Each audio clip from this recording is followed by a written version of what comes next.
దురదృష్టవశాత్తు తెలంగాణ రాష్ట్రంలో పరిపాలన అనేదే అడ్రస్ లేకుండా పోయింది.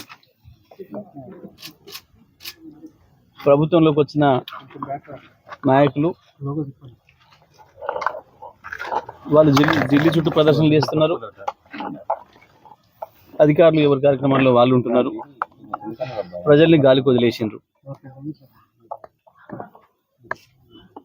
సాగునీటి నిర్వహణ, తాగునీటి నిర్వహణ అధ్వానంగా తయారైంది రాష్ట్రంలో.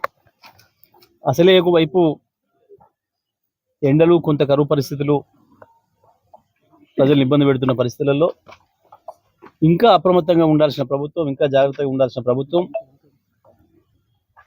క్షణక్షణం ఏం జరుగుతుంది రాష్ట్రం మొత్తం కూడా సమస్యలు తెలుసుకొని పరిష్కారాలకు ఆదేశాలు ఇవ్వాల్సిన ప్రభుత్వం దురదృష్టవశాత్తు పోయి ఢిల్లీలో ఉంటుంది. ఇది రాష్ట్ర ప్రజల పట్ల దుర్గతి. ఇవాళ మనం నాగార్జున సాగర్లో చూసినాం. వాస్తవానికి నాగార్జున సాగర్కు 2014 ముందు నీళ్ళే లేవు, మంచినీళ్ళే ఇవ్వని దుస్థితి.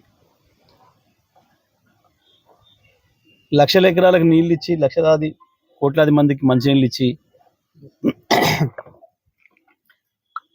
బతికించిన నందికొండ ప్రజలకి మంచినీళ్ళు లేని దుస్థితి ఉండే.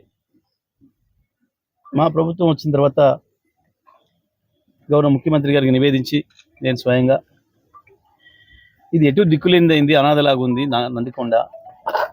అది మున్సిపాలిటీ కాదు, గ్రామ పంచాయతీ కాదు, స్థానిక సంస్థలు లేవు, ఆడ ఇబ్బంది అవుతుంది. మనుషులు వారానికి ఒకనాడు కూడా మనుషులు లేని పరిస్థితి ఉంది. దానిపైన వెంటనే మనం చర్య తీసుకోవాలంటే ముఖ్యమంత్రి గారి ఆదేశాల మేరకు ఆ రోజు నేను అన్ని శాఖల అధికారులను పిలిచి మాట్లాడి రివ్యూ చేసి మంచినీటి తర్వాత కూడా ఎవరికి తెలియదు. స్థానిక యువకులు గుర్తుపట్టి చెప్పేంతవరకు కూడా దానిపైన పర్యవేక్షణ లేదు, నియంత్రణ లేదు, ఏది కూడా లేదు. నేను వెంటనే ప్రభుత్వాన్ని డిమాండ్ చేస్తా ఉన్నా, జిల్లా యంత్రాంగాన్ని డిమాండ్ చేస్తున్నా. తక్షణమే ఈ ప్రాంతంలో ఉన్న కాలనీలో ఉన్న ప్రజలందరికీ కూడా ఆరోగ్య పరీక్షలు నిర్వహించాలి. ఎందుకంటే మనం చూస్తున్నాం ప్రపంచవ్యాప్తంగా ఈ కోతుల వల్ల అనేక జబ్బులు వస్తున్నాయన్న మాట మనం వింటున్నాం. మరి ఏకంగా అవి చనిపోయి దాంట్లో 10 రోజుల్లో మనం చెప్పలేం. ఆ శవాలను బట్టి వాటిని బట్టి ఆ డాక్టర్ నిర్ణయించగలుగుతారేమో.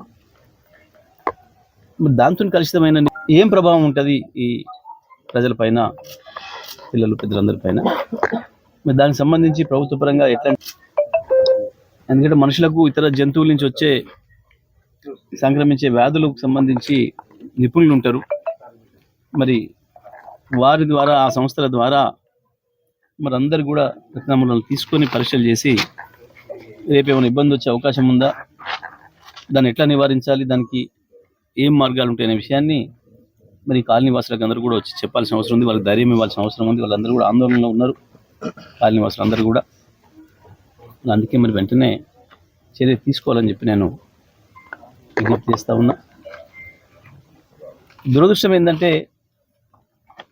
దాదాపుగా నెల 15 రోజులుగా కరువు పైన రైతులు ముత్తుకుంటుంటే, ప్రజలు ముత్తుకుంటుంటే మీరు పట్టించుకోలేదు. కనీసం ప్రతిపక్షంగా మేము మా పాత్ర నిర్వహిస్తూ ప్రజలకు అండగా ఉండాలని, ప్రజల కోరిక మేరకు, ప్రజల పిలుపు మేరకే మేము